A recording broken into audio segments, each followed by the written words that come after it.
They described it with that word, and I knew that I was it. So I decided to ask my mother what a homosexual was. Oh my God. Her reaction was just so violent.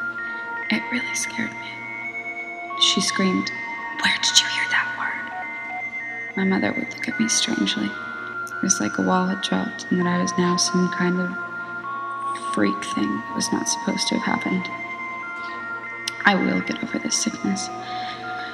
I'd be fine and my mother would be happy. I didn't know how this would be accomplished.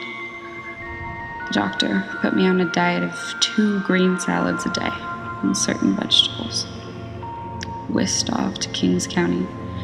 It was strange, nothing was settled. I was in limbo. I went to a state hospital, which is a whole other number, and I went willingly.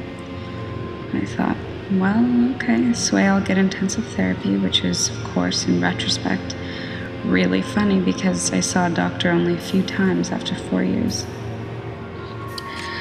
Being in there at that age, being as naive as I was, I had a really rough time. It was something you adapted to or really did go crazy. It was a horrible, horrible experience. I saw things in there that anybody who hadn't been through a state hospital in the 50s couldn't allow themselves to believe could happen in this country. It was like a horror movie. I'd like to think this doesn't happen anymore, but I don't know. I was given electroshock therapy. I cannot recall the amount of times, somewhere between 5 and 50. You were threatened with them every time to keep you in line. Those types of things were used like a punishment. You came out of there like a keg of dynamite, ready to go off. I had heard of somewhere called the Village before.